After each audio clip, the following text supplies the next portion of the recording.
곁으로 돌아오시면서요.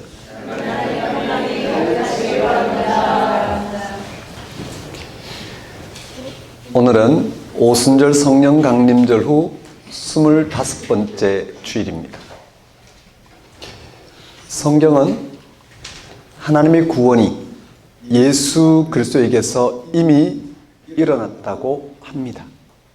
신약 성경은 바로 이 한 가지 사실을 전합니다. 교회 밖의 사람이나 아직 믿음이 성숙해지지 않은 기독교인들은 이런 말을 받아들이기 힘들어합니다.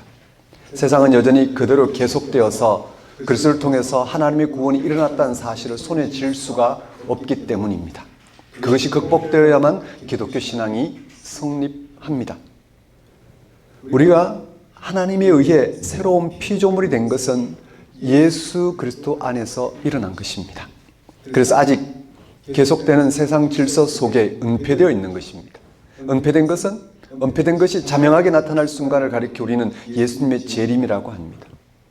예수님의 재림을 향한 열망이 우리의 삶을 지탱해 주고 있습니다. 이런 열망은 우리에게 새로운 삶의 능력을 얻게 합니다. 그 능력은 자유입니다. 해방입니다. 진리를 알지니 진리가 너희를 자유하게 하리라.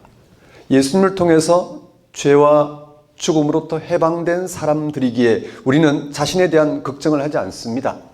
하나님 이미 예수님을 통해서 생명을 완성하셨다는 사실과 그 생명이 우리에게 주어졌다는 사실을 알기에 세상살이에서 자신에게 어떤 일이 벌어질지에 대해서 근심하거나 염려하지 않습니다. 무엇을 먹을까 마실까 입을까 하는 걱정을 하지 않습니다. 물론 우리가 살아가는 이 현실에서는 버텨내기 어려운 일들이 많다는 걸 잘 압니다.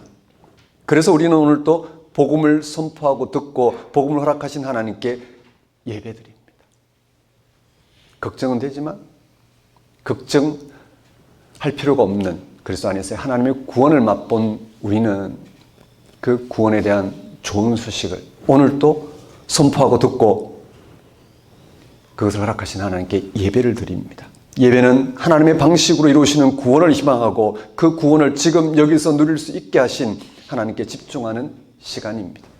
다 같이 성령 강림절로 25번째 주일 예배를 성부와 성자와 성령의 이름으로 드리겠습니다.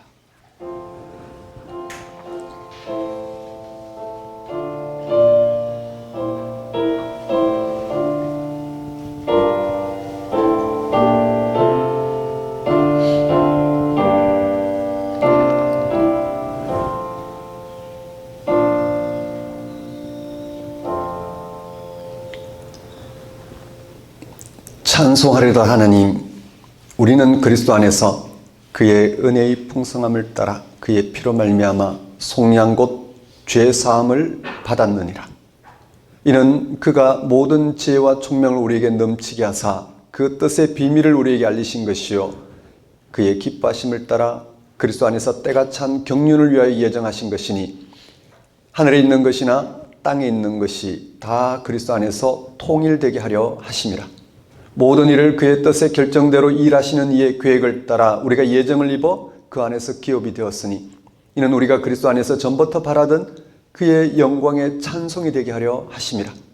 그 안에서 너희도 진리의 말씀 곧 너희의 구원의 복음을 듣고 그 안에서 또한 믿어 약속의 성령으로 인치심을 받았으니 이는 우리 기업의 보증이 되사 그 얻으신 것을 속량하시고 그의 영광을 찬송하게 하려 하심이라. 예수 그리스도 안에 있는 죄사함과 참된 생명이 우리에게 있음을 알게 하신 하나님, 그리스도 안에서 만물을 새롭게 하셨고 풍요로운 주님의 은혜로 궁핍한 우리의 본성을 변화시키고 우리가 생명 아닌 것에 마음을 솟지 않게 하시고 생명의 주이신 하나님만 바라보게 하신 하나님 아버지를 이 시간 찬송합니다. 그리스도 안에서 이 풍성한 생명이 우리의 기업이 되게 하셔서 이 땅의 모든 분열과 차이와 한계를 극복할 수 있는 하나님의 영광에 참여하게 하신 하나님의 섭리를 이 시간 고백합니다. 오직 성령의 능력으로 기쁨과 평안이 충만한 하나님의 영광에 참여하게 하시고 오직 하나님의 영광이 세세 무궁할 소망 가운데 한마음 되게 하신 하나님 아버지를 이 시간 경배합니다. 하나님 아버지, 이 시간 오직 하나님 한 분만을 찬양하며 하나님에게만 소망을 두고자 나온 우리의 예배를 받아주소서. 성령 강림 절기에 전적으로 하나님을 신뢰하고 순종한 결과 십자가 죽음을 당하신 예수님을 결국 부활 생명으로 승리하게 하신 하나님의 은혜를 맛보게 하시고 삶이 생명의 축제인 것을 깨닫게 하소서. 이 나라, 이 교회가 하나님의 다스리심을 인정하고 통치를 고백하며 하나님만을 의지하게 하소서. 예수님 이름으로 기도드립니다. 다 같이 경배의 찬송 10장 찬양 드리겠습니다.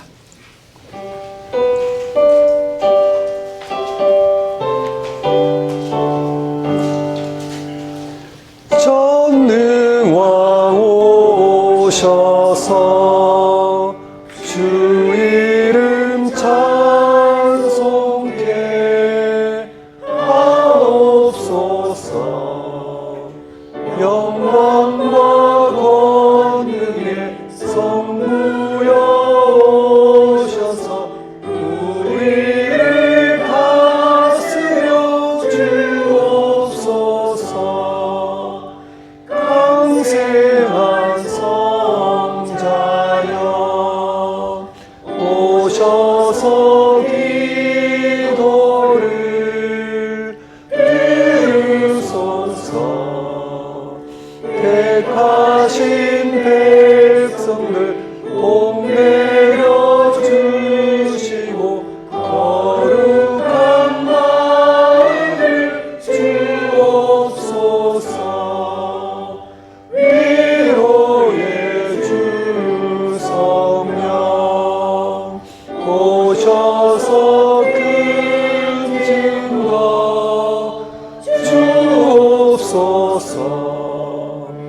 전능한 주시여 박사란 마음에서 떠나지 마시고 계십소서.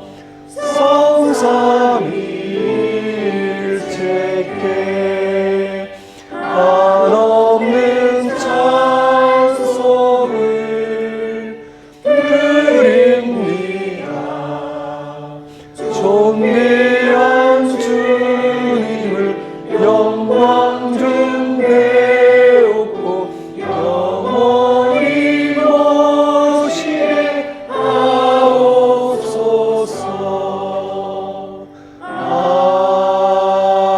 아멘.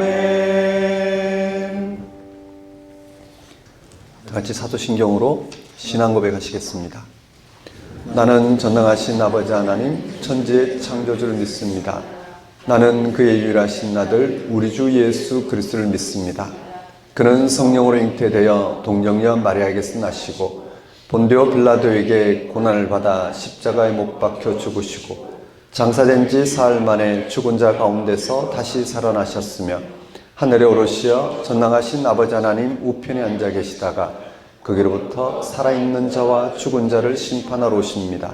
나는 성령을 믿으며 거룩한 공교회와 성도의 교제와 죄를 용서받는 것과 몸의 부활과 영생을 믿습니다. 아멘. 이 시간은 참회의 시간입니다.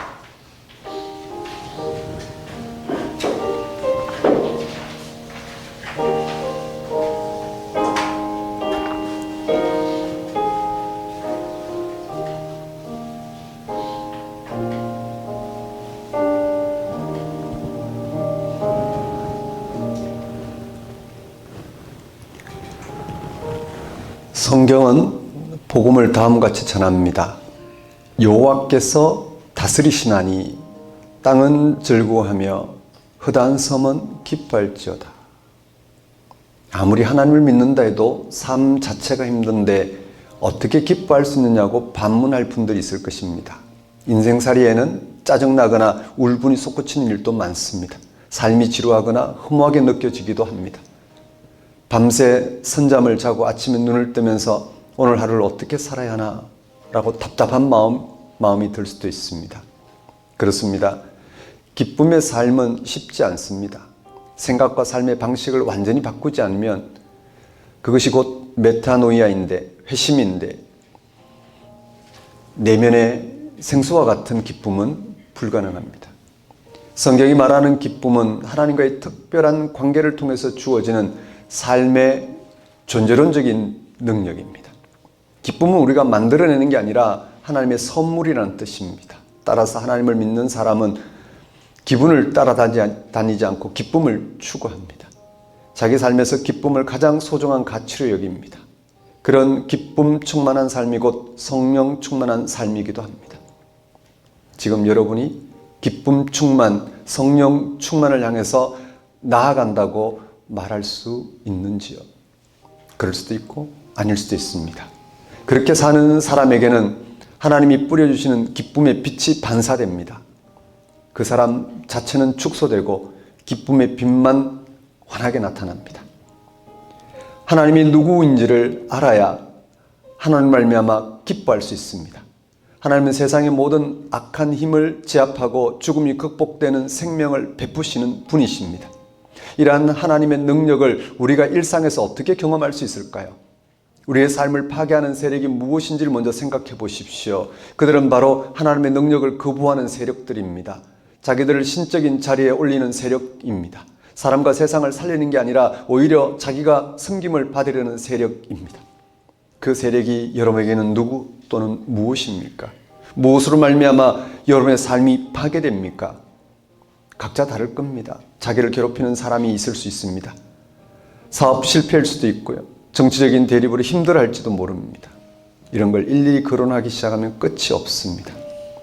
우리는 하나님께서 세상의 악한 세력을 어떻게 제압하시는지 다 알지 못합니다. 그걸 확인하기도 어렵습니다. 일시적으로 늘 악한 힘이 득세하는 듯 보이기에, 그리고 하나님이 침묵하는 듯 보이기에 하나님의 강한 능력을 느끼지 못합니다. 긴 역사를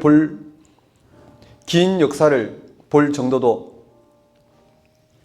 우리는 오래 살지도 못합니다. 개인의 인식과 경험은 너무 적고 좁습니다. 그래서 성경의 가르침이 필요합니다. 성경은 정말 오랜 역사 과정을 통해서 하나님께서 악한 세력을 어떻게 제압하셨는지를 증언하는 문서이기 때문입니다. 사람들이 두려워하는 대상은 사실 허상입니다. 사람이 조각한 신상입니다. 허무한 것입니다. 인류 역사에 나타났던 온갖 제국이 어디론가 사라졌습니다. 지금 떵떵거리는 초국가 기업도 어디론가 사라질 것입니다. 파괴적인 세력을 제압하고 죽음이 극복되는 생명을 베푸시는 분이 바로 하나님입니다. 그 하나님이 우리를 돌보십니다. 하나님이 우리를 악한 힘에서 벗어나도록 돌보시고 죽음이 극복되는 생명을 얻게 하십니다. 이 설명을 듣고 여러분은 어떤 생각이 드시는지, 우리가 원하는 것을 그분이 제공해 주신다는 말씀으로 듣지는 않겠죠. 하나님은 우리가 원하는 방식이 아니라 하나님 방식으로 우리를 지키십니다. 하나님의 방식으로 우리가 악인의 손에서 벗어나게 하십니다. 물질주의에 매몰되지 않게 하십니다. 그것으로 우리의 삶을 소진하지 않게 합니다. 그 하나님 방식을 우리는 다 알지 못합니다. 우리가 미리 계산할 필요도 없고 계산할 수도 없습니다. 일상에서 우리는 아주 작은 걱정거리만으로도 나락으로 떨어지는 경험을 합니다.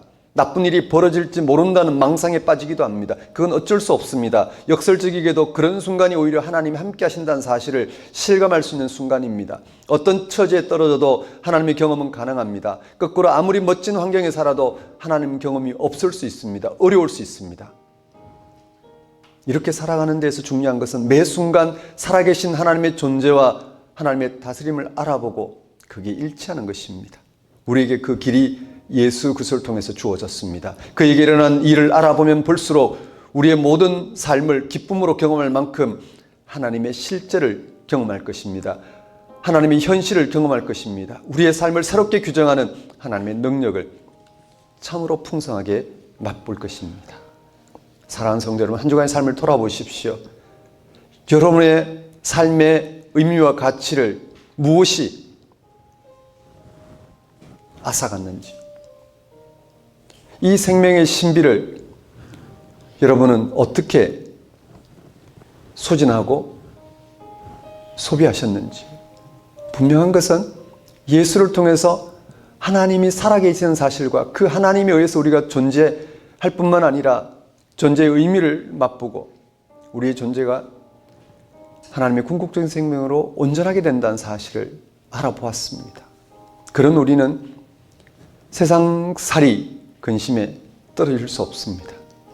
우리와 함께 하신 하나님, 예수 그리스도를 통해서 우리를 구원하시고 하나님의 생명에 이르게 하실 그 놀라운 사실을 알아보고 맛보고 거기 일체 살아가는, 거기서 우리는 생명 충만한 기쁨이 샘솟는 삶을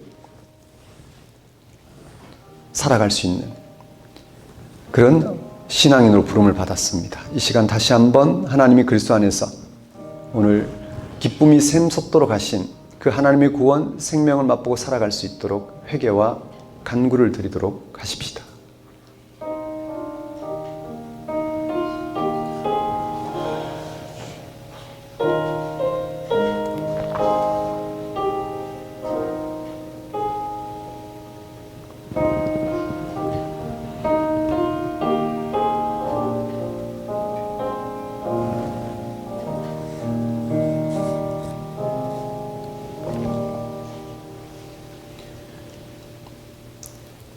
하나님 아버지, 우리가 누리는 생명의 신비는 참으로 기쁨 충만한 삶임을 주님 깨닫게 하셔서 이 기쁨이 샘솟는 삶을 실제로 알아보고 살아갈 수 있도록 인도하여 주옵소서. 십자가 달리신 예수를 통해서 영이신 하나님이 오늘 우리와 함께함으로 하나님께서 우리에게 부어주시는 그 하나님의 생명으로 충만한 우리의 삶에 늘 기쁨이 솟아나는 이 놀라움을 언제나 가장 분명한 방식으로 헤아리고 맛보고 소망하며 살아갈 수 있도록 역사해 주옵소서. 예수님 이름으로 기도드립니다. 다 같이 영광송 5장 찬양 드리겠습니다.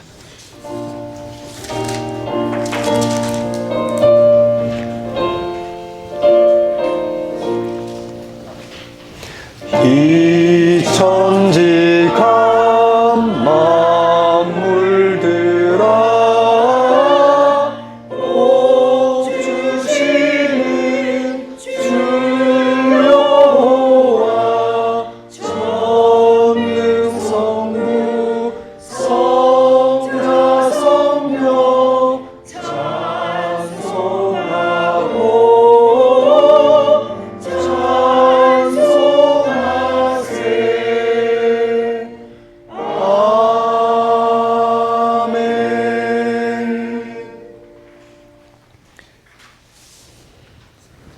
이 시간은 봉헌 시간입니다.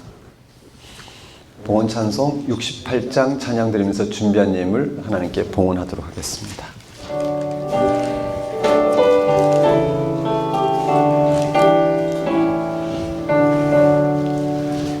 오 하나님 우리의 창조 주시니 내 주님께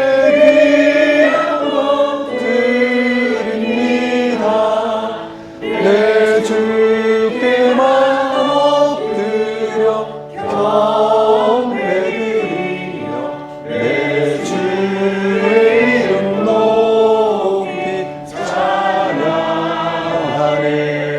오 하나님 우리의 대주 되시여 큰 풍랑이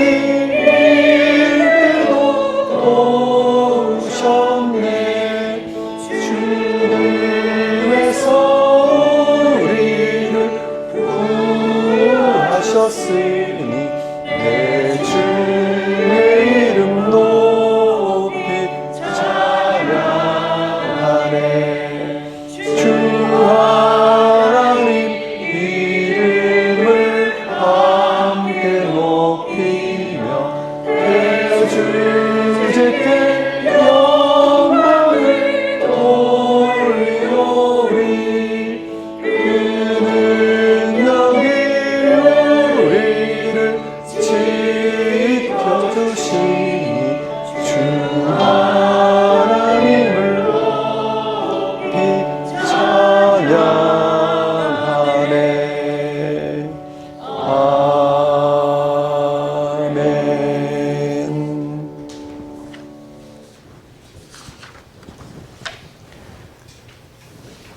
주님, 참으로 간절한 마음으로 기도드립니다.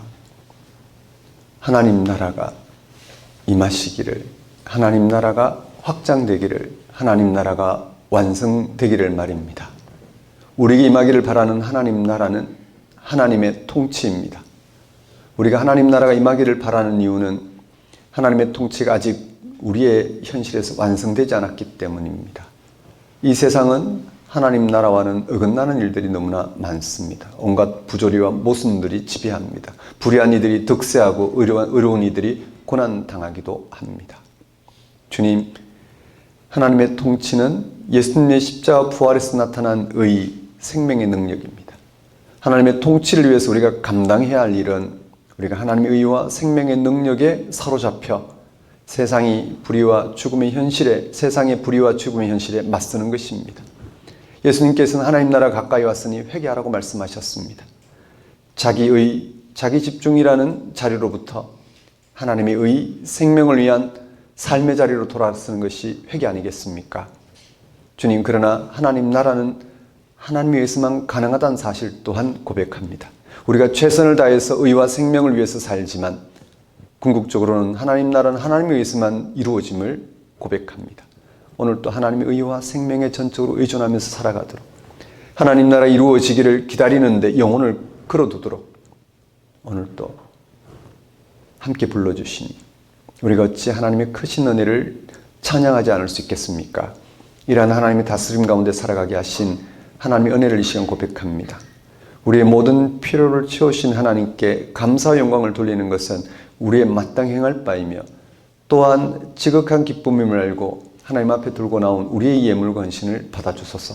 우리로 생명의 주 앞에, 그 신비 앞에, 그 약속과 미래 앞에 순종하는 삶을 살게 하소서. 예수님의 이름으로 기도드립니다. 교회 소식을 전하는 시간입니다.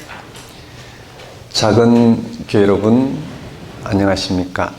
현재 우리는 작은 교회로 살아가고 있습니다. 작은 교회는 성경이 전하는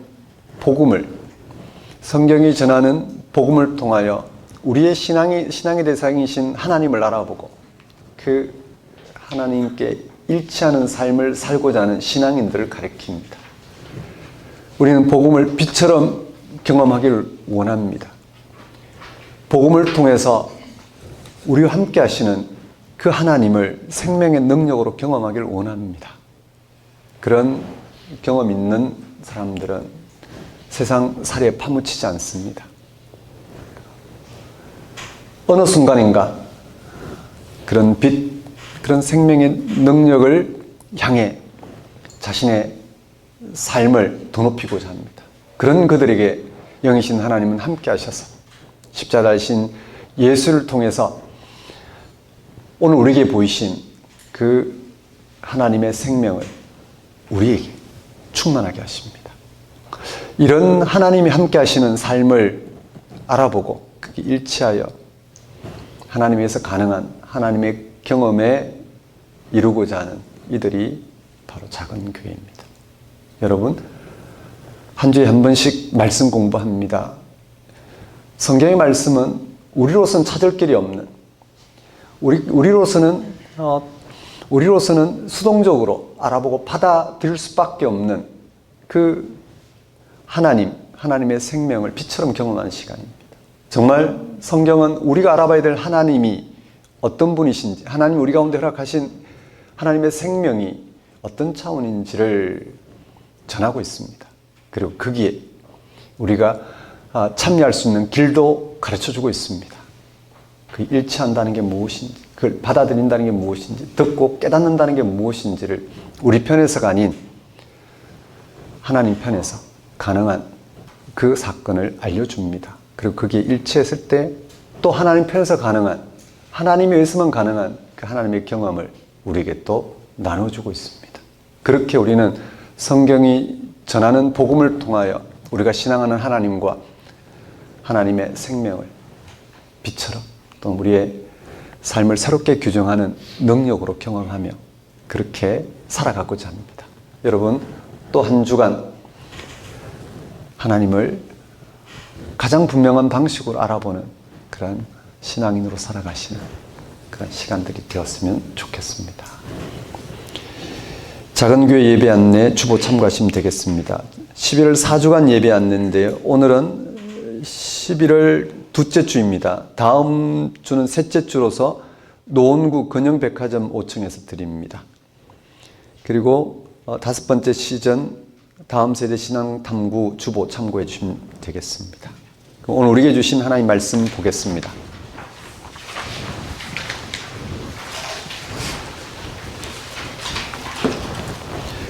오늘 우리에게 주신 하나님 말씀은 사무엘하 7장 1절에서 17절까지 말씀입니다.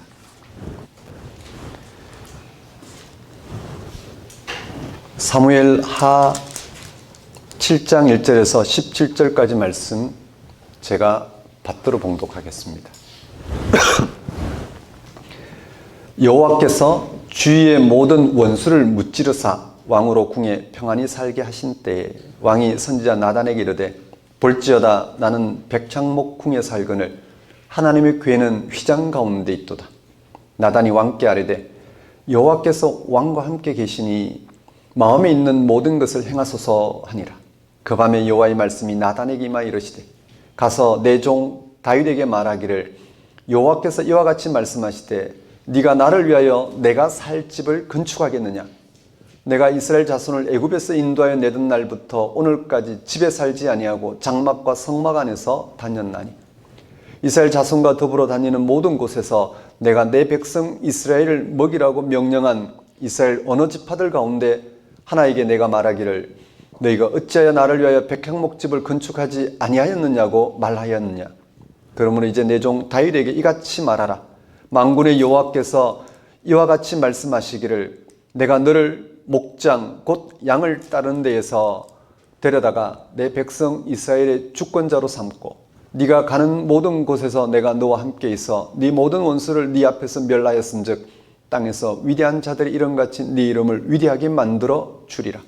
내가 또 내 백성 이스라엘을 위하여 한 곳을 정하여 그를 심고 그를 거주하게 하고 다시 옮기지 못하게 하며 악한 종류로 전과 같이 그들을 해하지 못하게 하여 전에 내가 사사에게 명령하여 내 백성 이스라엘을 다스리던 때와 같이 아니하게 하고 너를 모든 원수에게서 벗어나 편히 쉬게 하리라. 여호와가 또 네게 이르노니 여호와가 너를 위하여 집을 짓고 네 수완이 차서 네 조상들과 함께 누울 때에 내가 네 몸에서 날 네 씨를 네 뒤에 세워 그의 나라를 견고하게 하리라. 그는 내 이름을 위하여 집을 건축할 것이요 나는 그의 나라 왕위를 영원히 견고하게 하리라. 나는 그에게 아버지가 되고 그는 내게 아들이 되리니 그가 만일 죄를 범하면 내가 사람의 매와 인생의 채찍으로 징계하려니와 내가 네 앞에서 물러나게 한 사울에게서 내 은총을 빼앗은 것처럼 그에게서 빼앗지는 아니하리라.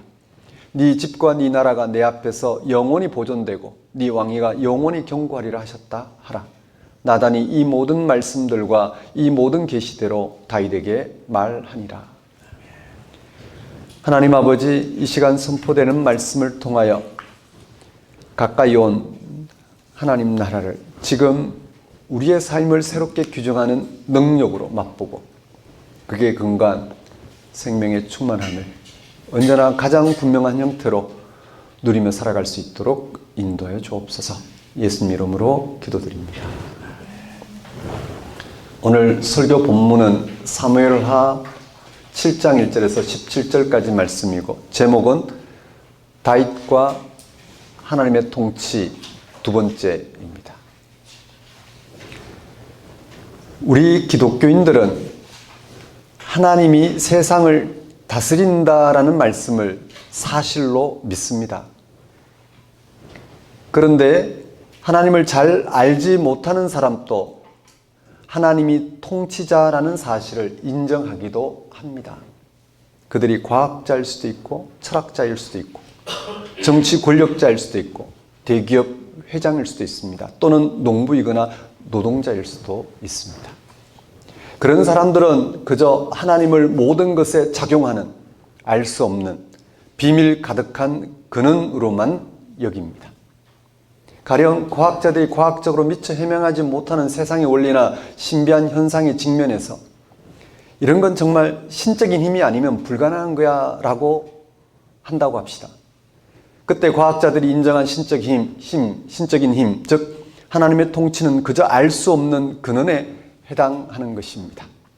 이렇게 이런 방식으로 하나님을 인정한다고 해서 하나님과 그 통치를 알거나 거기에 근거하여 살아간다고 할 수는 없습니다. 그들은 여전히 하나님이 아니라 세상의 힘이나 세상의 통치 제도 아래 살아가는 것입니다.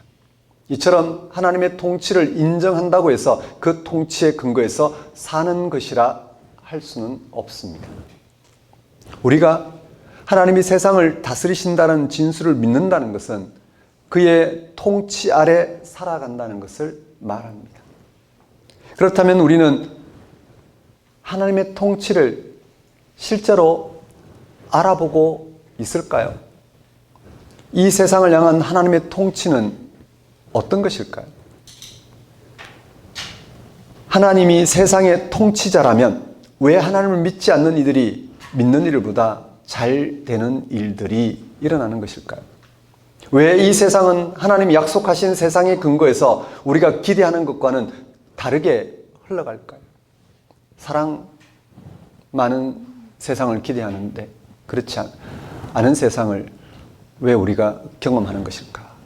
하나님이 세상을 통치하시는데도 왜 세상은 여전히 악하고 전쟁과 살인이 계속되는 걸까요? 이런 질문은 세상이 혼란스러울수록 더욱 날카로워집니다.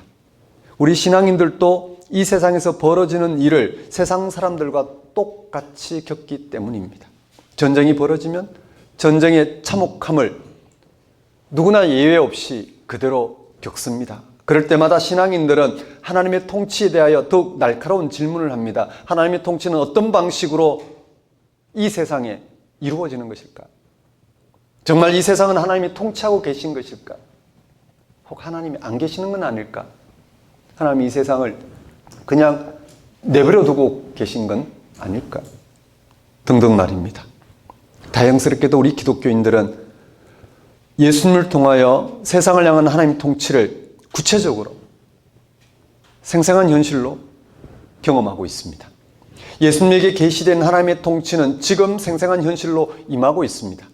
우리 기독교인들은 예수님에게서 세상의 혼란으로부터 하나님의 안식을, 세상의 전쟁과 폭력으로부터 하나님의 평화를 누리게 하는 하나님의 통치를 경험합니다. 하나님의 안식과 평화는 마지막 때 임하게 될 구원의 미래로서 인간에게 약속된 것입니다. 이 세계는 여전히 하나님의 안식과 평화와 거리가 먼 전쟁과 고통과 탐욕으로 가득합니다. 그곳에서 인간성이 인간성을 파괴하고 말살하는 비열함과 잔혹함이 기세를 떨치고 있습니다. 그런 세상을 질적으로 새롭게 변화시키는 하나님의 통치가 예수님을 통해서 지금 여기에 현실로 임하고 있습니다.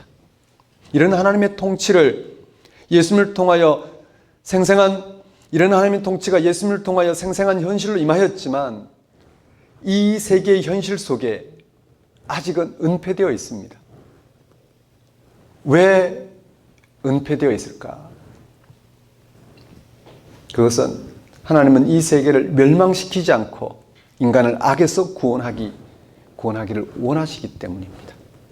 하나님의 통치는 이 세계의 은폐의 방식으로 임하고 있습니다.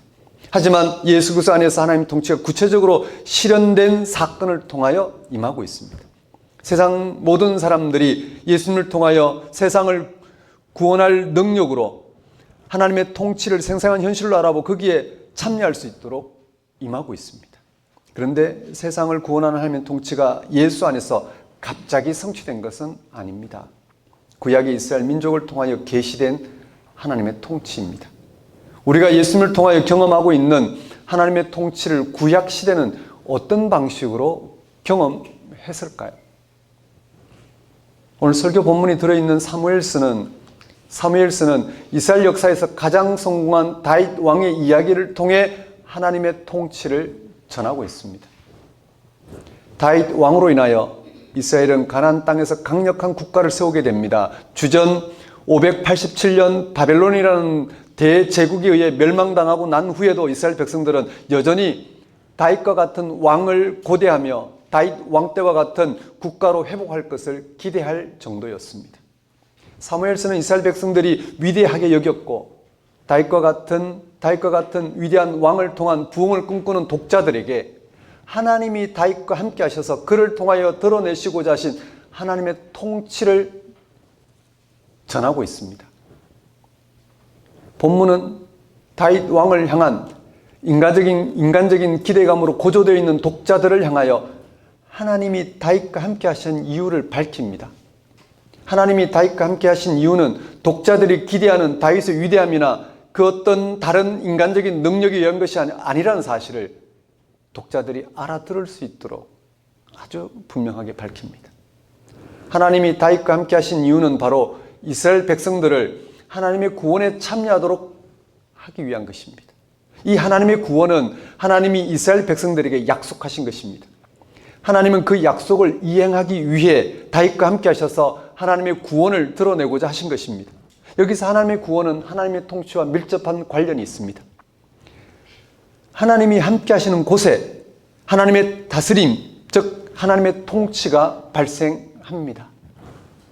그 하나님의 통치는 창조주의 고유한 능력으로 창조주 하나님의 고유한 능력으로 세상을 새롭게 하는 사건입니다. 그곳에서만 참된 구원이 발생합니다. 오직 그곳에서만 참된 안식과 평화가 보장됩니다. 인간적인 세속적인 고난과 죽음, 그리고 그 안에서 겪는 고통과 비참함과 절망이 극복되는 새로운 미래가 주어집니다. 다윗과 함께 하신 하나님은 다윗을 둘러싸고 벌어지는 인간적이고 세속적인 혼란 가운데서도 하나님의 고유한 통치를 드러내셨습니다. 권력, 전쟁, 권력 다툼, 살인, 배신 등과 같은 악한 일들 속에서 하나님의 구원에 이르게 하는 고유한 통치를 드러내셨습니다. 그러니까 사무엘서 기자는 다윗 이야기를 통하여 이스라엘 역사에서 생생한 현실로 임하신 하나님의 통치를 전하고 있는 것입니다. 오늘 우리 편에서 보면 예수 그리스도를 통해서 실현된 그 하나님의 통치를 다윗 왕이라는 한 인물을 들어서, 역사적 인물을 들어서 다윗 왕과 함께 하셔서 이스라엘 백성들에게 약속하신 그 구원, 그 하나님의 승리를 맛보도록 하나님이 드러내신 그 통치를 알아보고, 그리고 그들이 받아들임으로써 하나님 백성으로서의 정체성을 분명히 할 수 있도록 사무엘서 기자가 다윗 이야기를 전하고 있는 것입니다. 이스라엘 백성들이 다윗 이야기를 통하여 하나님의 통치를 알아보고 받아들임으로 하나님의 구원을 경험할 수 있도록 말입니다. 세상에서 어떤 실패를 경험하더라도, 그러나 다윗 왕을 통해 전하는 하나님 통치로 말미암아 궁극적인 하나님 구원을 그들이 맛봄으로 그 기쁨을 잃어버리지 않도록 말입니다. 본문을 통하여 다윗 왕과 함께 하신 하나님, 그를 통한 하나님의 통치를 우리는 헤아리고자 합니다. 본문 7장 1절에서 17절 말씀은 다윗이 왕이 된 이후 이야기입니다.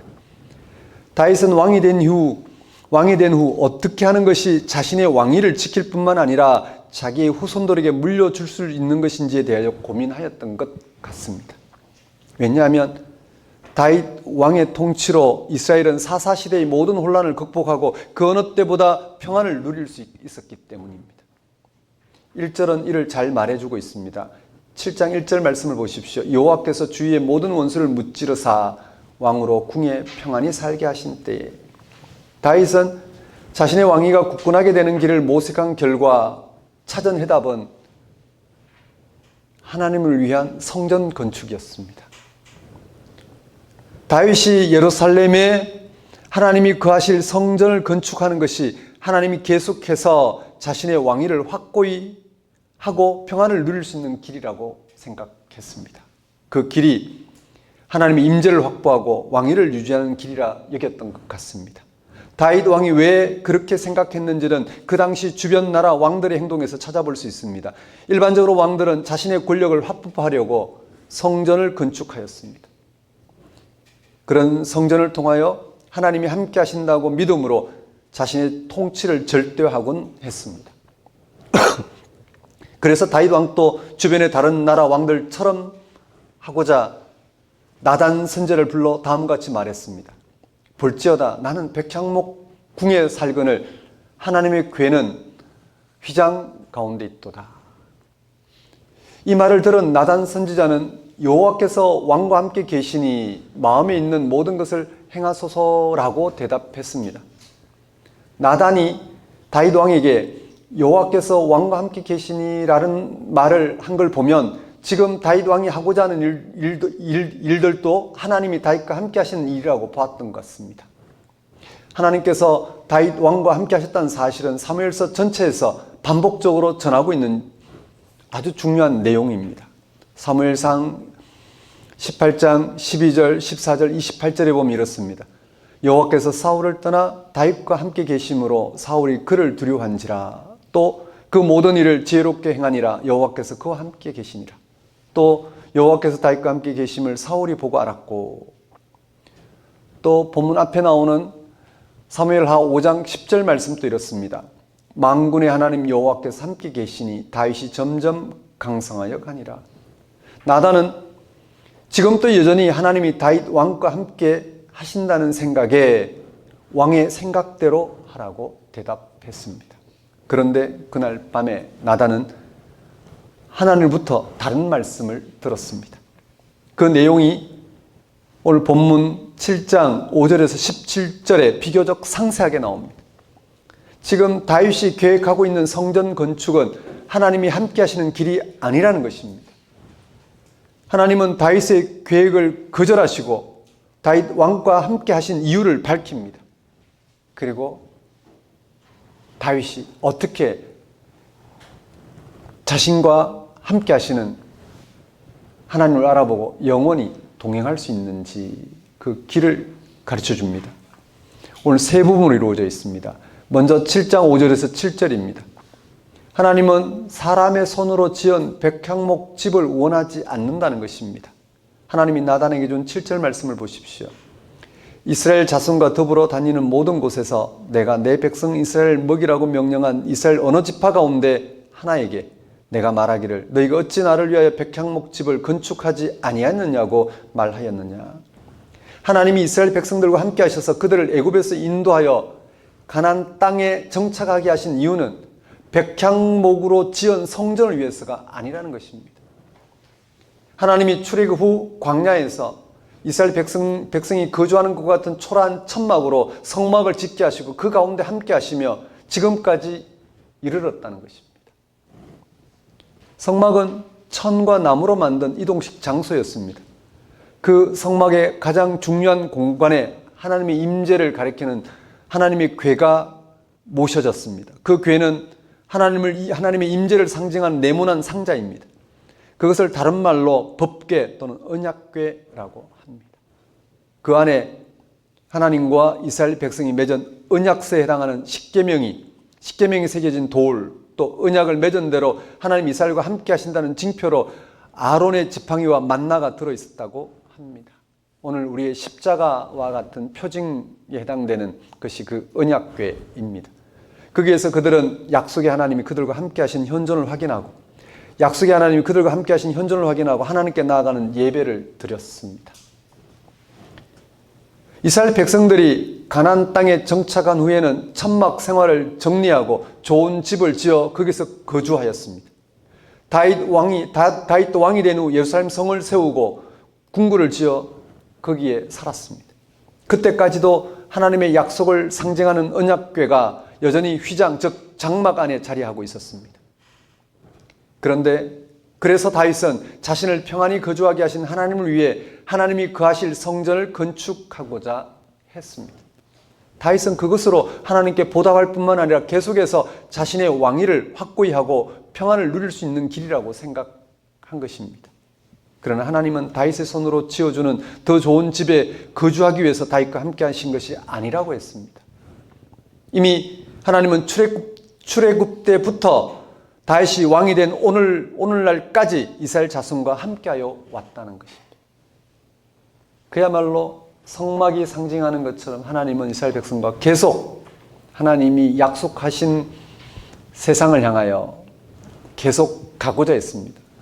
그런데 약속의 백성은 가나안 땅에서 집을 짓고 살고 또 인간 왕이 궁을 짓고 그런 궁에서 인간 왕의 권력으로 이루어지는 그런 세상 살이를 보정할 하나님의 전을 짓고 하나님이 함께 하시기를 꿈꿨습니다. 근데 하나님은 다윗에게 전혀 다른 이야기를 들려주고 있는 것입니다. 자, 그렇다면 다윗 왕은 어떻게 해야 하나님이 자신과 함께 하신다는 사실을 알 수 있을까요? 세 번째 단락에서 하나님은 그 길을 제시합니다. 두 번째 단락 7장 8절에서 11절 전반절에서 하나님은 지난날 다윗과 함께한 역사를 언급하면서 미래에 대한 약속을 들려줍니다. 나단 선지자는 8절 후반절에서 9절 전반절까지 하나님 말씀을 다음과 같이 전합니다. 내가 너를 목장 곧 양을 따르는 데서 데려다가 내 백성 이스라엘의 주권자로 삼고 네가 가는 모든 곳에서 내가 너와 함께 있어 네 모든 원수를 네 옆에서 멸하였은즉. 하나님은 다윗이 지난날 목동에 불과했다는 사실을 분명히 짚습니다. 목동이 왕이 될 수 있었던 것은 하나님이 함께 하심 때문이라는 것입니다. 다윗은 처음부터 왕이 아니라 양을 치는 목동에 불과했는데 하나님께서 다윗을 하나님 백성의 주권자로 삼으신 것입니다. 그런 하나님은 다윗이 어디를 가든지 그와 함께 하셔서 다윗의 원수를 다윗 앞에서 멸하셨습니다. 이런 성경의 표현들은 원수를 멸하는 데 강조점이 있는 것이 아니라 인간 왕 다윗의 권력 투쟁에도 불구하고 다윗과 함께 하셔서 하나님이 그의 고유한 통치를 드러내고자 하셨다는 사실에 있습니다.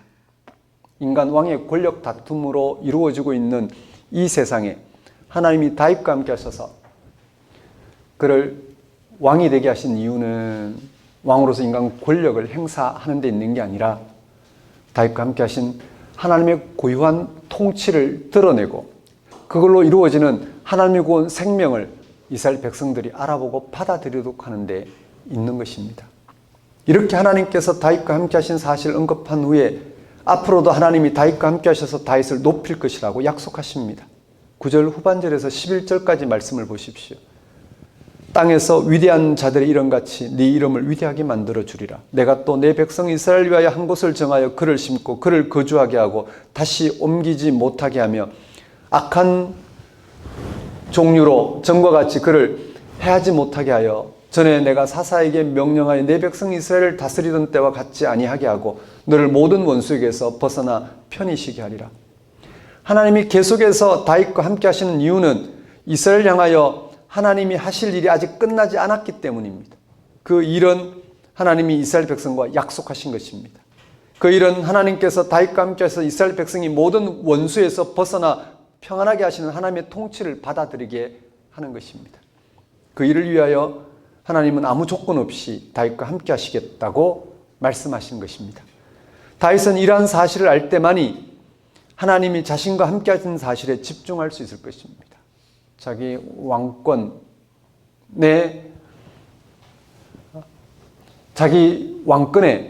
다윗이 인간 왕의 권력에 의존한 채 하나님이 그런 권력을 유지시켜주는 그런 방식으로 하나님이 함께 하심을 바라는 것이 아니라 하나님이 다윗과 함께 하신 이유를 통해서 하나님이 다윗과 함께 하셔서 하시고자 하는 그 일을 알아보고 거기에 일치하고자 할 때 하나님은 다윗과 함께 하신다는 사실을 다윗은 언제나 가장 분명한 방식으로 알아볼 수 있다는 사실을 들려주고 있는 것입니다.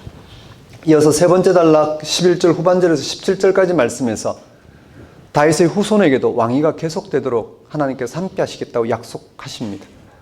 11절 후반절 말씀을 보십시오. 여호와가 너를 위하여 집을 짓고 5절에서 네가 나를 위하여 나의 거할 집을 건축하겠느냐고 반문하신 하나님은 이제 하나님이 직접 다윗의 왕조를 이루신다고 말씀하신 것입니다. 이제 다윗은 더 이상 할 말이 없습니다. 자신이 하나님을 위하여 백향목 성전을 만들겠다는 부질없는 생각이 그리고 그런 생각에 숨어있는 어설픈 생각이 모두 들통난 셈입니다. 지금 다윗을 상대하는 하나님의 의도는 다윗의 어설픈 생각을 질타하려는 게 아닙니다. 오히려 지금까지 다윗과 함께 하셨던 하나님이 계속해서 다윗 왕조와 함께하여 견고하게 하겠다는 약속을 들려주는 데 있습니다. 16절 말씀을 보십시오. 네 집과 네 나라가 내 앞에서 영원히 보존되고 네 왕위가 영원히 경고하리라. 하나님이 다윗 왕조와 함께 하신다는 약속이 얼마나 놀라운 다윗 왕조의 보존과 경고함에 대한 토대인지 확인할 수 있는 말씀입니다. 심지어 그 후손들이 매와 채찍을 불러올 죄를 범한다 하더라도 사울 왕에게서처럼 하나님이 떠나는 일 없이 무조건적으로 함께 하신다는 약속입니다. 우리는 사울 왕의 불순종으로 하나님께서 사울 왕을 패하신 것을 잘 알고 있습니다. 사실상 다윗이나 그 후손들도 같은 기준을 본다면 사울처럼 패하여야 마땅합니다. 그런데 놀랍게도 하나님께서는 다윗 후손에게는 사울의 왕권을 거부할 때 보이신 자유를 내려놓고 다윗과 그 후손에게 전적인 헌신을 약속하신 것입니다. 하나님은 사울 왕을 거치면서 하나님의 전적인 헌신만이 이스라엘을 향한 하나님의 약속을 이루는 유일한 길임을 확인한 것입니다. 즉 다윗이나 이스라엘의 그 어떤 행위나 태도가 결정적인 것이 아니라 하나님이 무조건적으로 함께 하신다는 약속만이 다윗과 이스라엘이 하나님의 통치를 경험하는 토대라는 것입니다. 오늘 우리들처럼 말입니다. 예수를 통해서 우리는 무조건적으로 우리와 함께 하시는 하나님의 전적인 은혜로 우리와 함께 하시는 하나님의 무한한 사랑으로 우리와 함께 하시는 하나님을 우리가 계속해서 알아보고 거기에 머물 수 있는 것처럼 말입니다. 오늘 설교 본문의 초점은 분명합니다. 하나님이 함께 하신다는 사실입니다. 본문에서 하나님이 다윗과 그 왕조에 영원히 함께 하신다는 사실이 중요합니다. 하나님이 이스라엘 민족과 영원히 함께 하신다는 약속이 중요합니다. 이는 이스라엘 민족을 향한 하나님의 약속은 그것이 성취되기까지 하나님이 무조건적으로 그들과 함께 하시겠다는 것입니다. 이게 하나님의 속성이자 하나님 백성을 향한, 또 하나님 백성을 통해서 온 우주 만물을 향한 하나님의 통치의 속성입니다. 하나님은 이스라엘 민족의 조상인 아브라함에게 약속하시고 그 약속을 이루기까지 하나님의 신실하심과 고유한 권능으로 그와 함께 했습니다. 이삭과 야곱과 요셉과 함께 하셨습니다. 애굽에서 고난받던 시절에도 이스라엘 백성들과 함께 하였습니다. 고난받은 이스라엘과 함께 하신 하나님은 그들 애굽에서 건져내셨습니다. 그리고 40년 광야 시절에도 함께 하셨습니다. 하나님이 함께 하신다는 사실에 그들은 놀라워했고 거기에 자신들의 운명을 걸었습니다. 본문에서도 하나님의 약속이 성취되기까지 이스라엘과 영원히 함께 하신다는 사실을 다윗 왕을 통하여 들려주고 있습니다. 그래서 이스라엘 백성은 그 사실에 전적으로 자신들의 운명을 걸도록 하고 있습니다. 그 결과 나단을 통한 하나님 말씀대로 다윗 왕조를 통한 하나님의 약속은 이스라엘 안에서 한 번도 흔들리지 않았습니다. 솔로몬 이후에 남북으로 분열되었지만 그래도 하나님이 영원히 함께 하신다는 권위가 사라진 건 아닙니다. 심지어 다윗 왕조가 바벨론에 멸망했고 로마 제국에 의해 초토화 당했습니다. 그런데도 이스라엘 민족은 여전히 다윗 왕조를 통하여 하나님이 함께 하신다는 약속이 영원하다는 사실을 그들은 믿을 수 있었습니다. 이는 그들이 실제로 다윗 왕과 함께 하시겠다는 그 하나님을 계속해서 반복적으로 경험했기 때문입니다. 그들은 다윗 왕을 통하여 거룩하신 하나님을 반복해서 경험했습니다. 미래가 없이 고통받는 현실이 극복되고 미래가 없이 고통받는 현실이 극복되고 새롭게 되는 살아계신 하나님을 계속해서 경험했습니다. 그들은 그들의 삶을 전혀 새로운 차원에서 경험했습니다. 실패해도 하나님의 구원은 변함없다는 사실. 그들의 불순종으로 인해서 세상과의 경쟁에서 낙오를 하더라도 그 길부터 새롭게 부르시는 하나님을 말미암는 그 구원은 여전히 이스라엘을 향하여 유효하다는 사실을 경험했습니다. 그들은 그런 방식으로 하나님의 통치를 알아보고 거기에 자신들의 운명을 맡길 수 있었습니다. 창조주 하나님이 세상을 가장 분명한 방식으로 다스린다는 사실을 그들은 반복해서 경험했습니다. 다른 말로 하나님이 우리의 생존을 책임지시고 모든 생존의 위기로부터 건져내신다는 사실을 그들은 확인했습니다. 그런 경험은 지금까지 민족들이, 국가들이, 인류가 모색해온 생존의 차원과는 질적으로 다른 것이었습니다. 바로 죽음과 파멸 같은 생명의 위협을 더 이상 받지 않아도 되는 창조주 하나님의 생명 경험이었습니다. 그래서 그들은 나라가 멸망해도 디아스포라로 살아도 하나님 백성으로서의 정체성을 잃어버리지 않았습니다. 하나님의 구원, 하나님의 승리를 그들은 궁극적으로 소망할 수 있었기 때문에 그들과 함께 하시는 하나님을 말미암아 하나님의 통치를 그들은 가장 분명한 방식으로 경험할 수 있었기 때문에 그들은 자신들이 하나님 백성이라는 정체성을 유지할 수 있었습니다. 오늘 우리는 하나님이 함께 하신다는 사실을 어디서 찾을 수 있을까요? 아마 어떤 사람들은 망해가던 사업이 기적적으로 회복되었다거나 불치병이 치료되었다거나 자녀들이 잘된 일을 그런 증거로 생각할 것입니다. 마치 사무엘서 독자 시대에 하나님이 함께 하신다는 증거로 다윗과 같은 위대한 왕을 고대하며 다윗 왕 때와 같은 국가로 회복하는 것으로 생각하고 있었던 일부 이스라엘 백성들처럼 말입니다.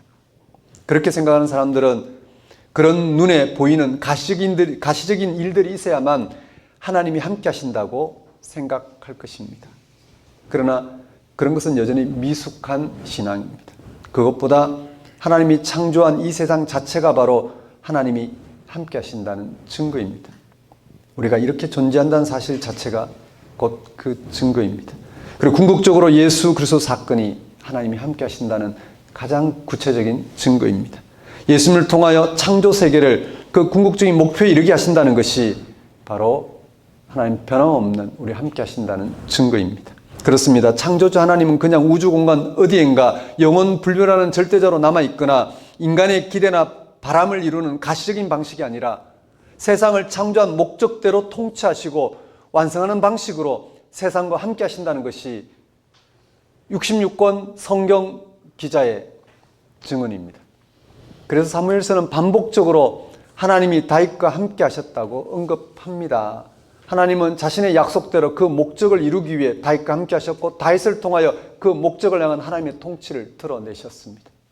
다윗 왕조는 분명히 인간 왕의 권력을 유지하는 데 실패했습니다.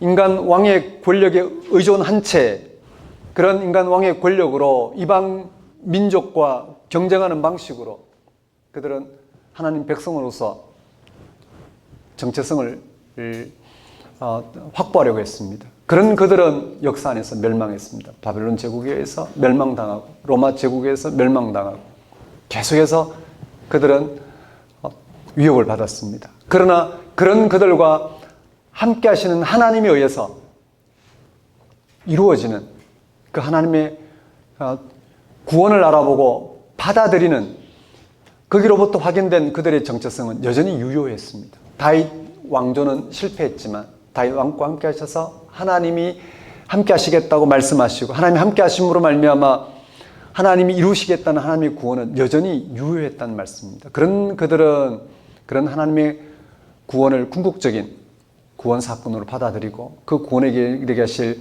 하나님이 그들과 함께 하신다는 사실, 그리고 그런 하나님의 통치는 세상 왕들의 통치와는 질적으로 다르다는 사실을 확인하고 거기에 그들은 일치할 수 있었습니다.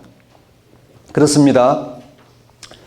많은 사람은 하나님이 존재한다고 생각하긴 하지만 우리의 삶과 인류의 역사에 개입한다는 사실은 별로 실감하지 못합니다. 오늘날 현대인들은 얼마든지 자신의 힘으로 자신의 생존을 책임지며 살아갑니다. 그것만이 아니라 이 세상은 하나님이 개입한다고 보기에는 도저히 받아들이기 힘든 사건들이 넘쳐납니다. 천재지변과 테러, 전쟁으로 인해 무고한 희생, 태어난 지 얼마 안 된 신생아의 갑작스러운 죽음, 화재로 인해 하루아침에 수십 명이 참변을 당하는 일이 이 세상에서 일상사처럼 일어나고 있습니다. 이런 세상에서 하나님이 우리와 함께 하신다는 주장은 자칫 광신처럼 보이기 마련입니다. 오늘 우리의 삶에서 어떻게 하나님이 함께 하신다는 사실을 깨달을 수 있을까요? 예수님의 십자가의 죽음과 부활을 통하여 우리와 함께 하신 하나님이, 하나님의 통치가 오늘 여러분에게 영적인 실체로 경험되시는지요? 예수님이 선택한 십자가의 삶이 실감이 나시는지요? 그에게 일어났던 부활 생명에 실제 여러분의 마음이 가시는지요? 이런 신앙으로 인하여 지금 세상에 존재하는 것 자체가 신비고 선물이라고 여겨지시는지요? 이 세상에 어떤 삶을 경험하든 예수를 통해서 하나님이 우리를 구원하셨던 이 놀라운 사실을 유지하고 그리고 더욱 소망하며 이 세상과의 관계에서 어떤 소외를 겪더라도 그것이 하나님의 구원받은 자로서의 소명이라는 것. 그러면서 그의 삶을 더욱 거룩하게 여기게 되는 그런 경험이 있으신지요? 지금 생존 위기와 운명에서 점점 자유로워지시는지요? 정말 이 땅에 남은 삶을 구원받은 자로서 그 구원을 맛보며 그 구원은 모든 인류를 향한 구원 사건이라는 사실 앞에 그 구원을 드러내며 사는 것을 가장 거룩한, 가장 사랑 충만한 삶이라는 사실을 받아들이며 그렇게 사시는지요. 그래서 지금의 생명 활동에 질적으로 새로운 생명이 살아 역사하고 있다는 사실 앞에서 세상을 완전히 새롭게 대하며 경험하고 계신지요.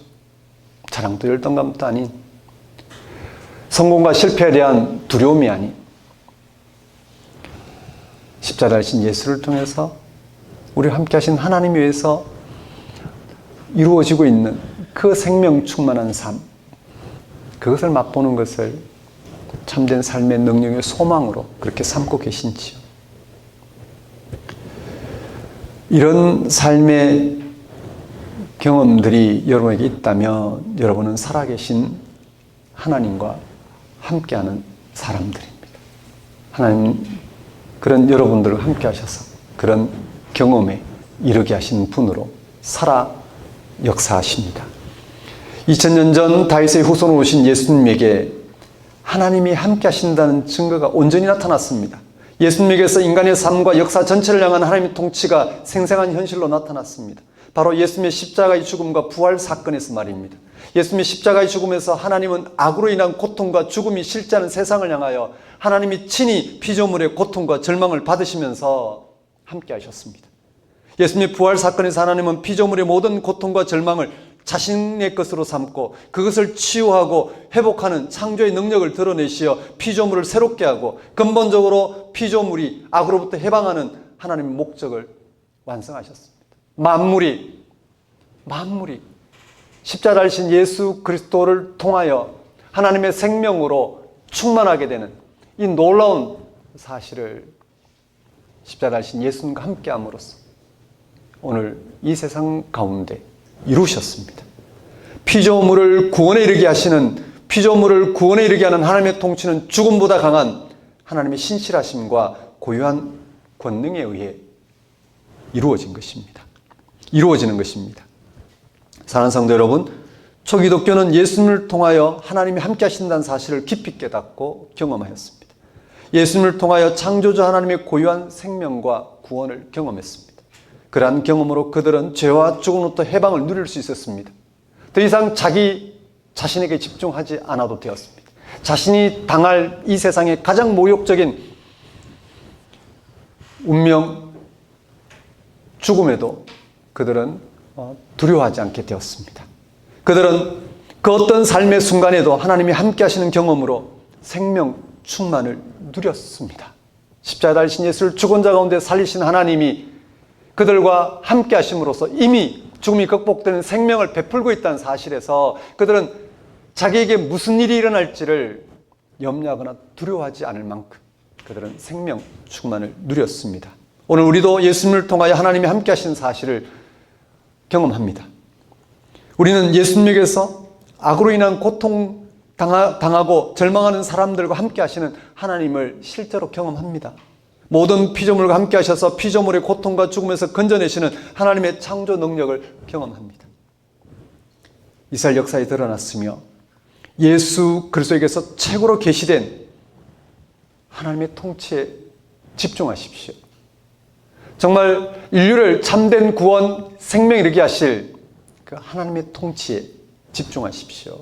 그러면 모든 피조물이 겪고 있는 고통과 그것으로 인한 절망과 증오를 극복하게 하는 참 능력을 경험할 것입니다. 뿐만 아니라 그런 것을 겪게 하는 악에 저항하며 악한 방식의 삶으로부터 벗어나고자 그것이 근본적으로 극복되는 새로운 생명의 세계를 희망하며 그러한 세계에 직면하는 삶의 능력을 누리게 될 것입니다.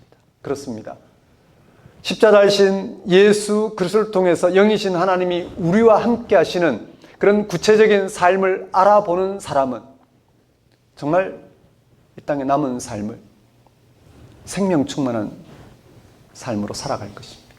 더 이상 자신의 운명에 매이지 않고 더 이상 세상살이에서 육신의 삶이 어떻게 잘못되지 않을까 염려하나 걱정하거나 그래서 자기의 인간성을 마모시키면서 자기의 삶을 소진하는 삶이 아니라 하나님이 함께 하신 삶을 통해서 드러날 그 구원을 희망하며 희망하는 이익에 채워지는 그런 충만한 삶을 그는 살아갈 것입니다. 왜냐하면 이 세상과는 질적으로 다른 십자가이신 예수를 통해서 영이신 하나님에 의해 이루어질 그런 일들이 하나님의 고유한 능력, 이 세상의 힘과는 질적으로 다른, 죽음 같은 힘과는 질적으로 다른 그런 하나님의 생명의 능력을 그는 알아볼 수 있기 때문입니다. 여러분, 이 한 주간 십자가이신 예수를 통해서 영이신 하나님에서 펼쳐질 그를 죽은 자 가운데 살리신 하나님의 생명이 오늘 우리 가운데 임하였다는 사실과 그 생명이 이르게 하실 영이신 하나님의 고유한 능력, 즉 하나님의 통치를 여러분 가장 분명히 알아보고 그게 일치해 가시는 그런 삶을 살아가는 한 주가 되었으면 좋겠습니다. 기도하겠습니다. 하나님 아버지, 이 시간 십자가이신 예수를 통해 영이신 하나님이 함께 하심으로 죽음이 극복되는 생명, 그 하나님의 궁극적인 구원을 알아보고 받아들이게 하신 이 은혜를 마음껏 누리도록 인도하여 주옵소서.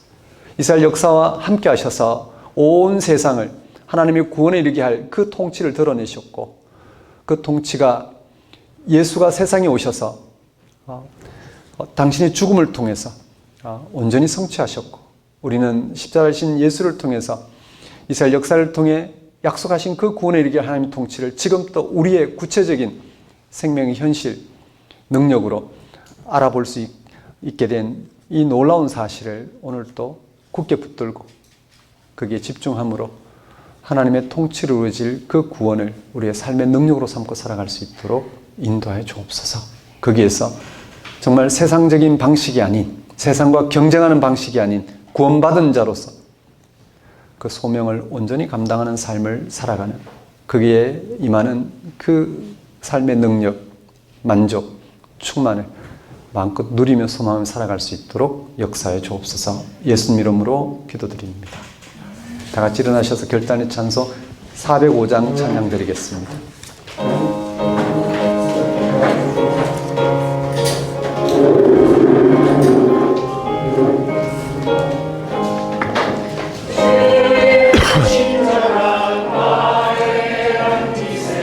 우리 마음이 평안하리니 항상 기쁘고 복이 되겠네.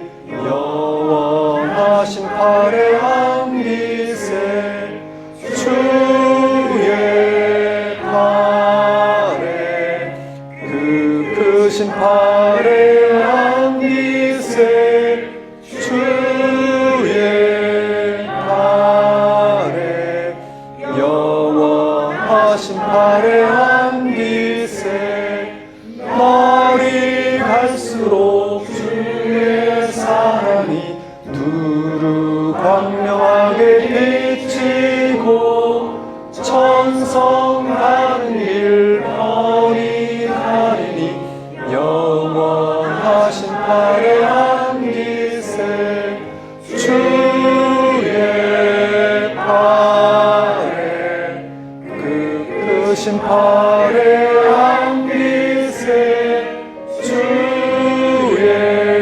팔에 영원하신 팔에 안기세 주의 보좌로 나갈 때에 기뻐 찬미 소리 외치며 겁과 두려움 없어지니 영원하신 팔에 안기세 주의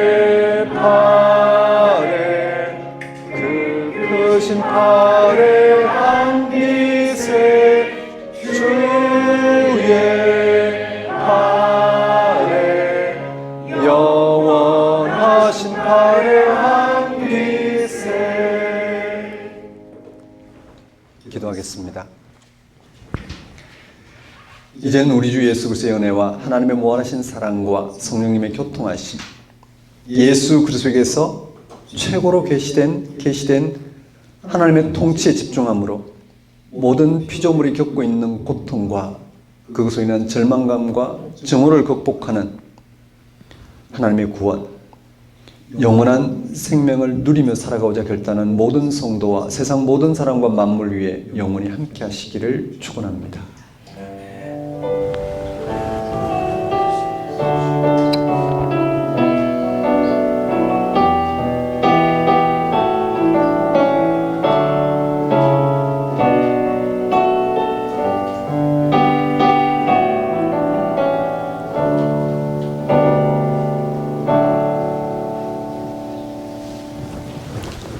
예배를 마치겠습니다.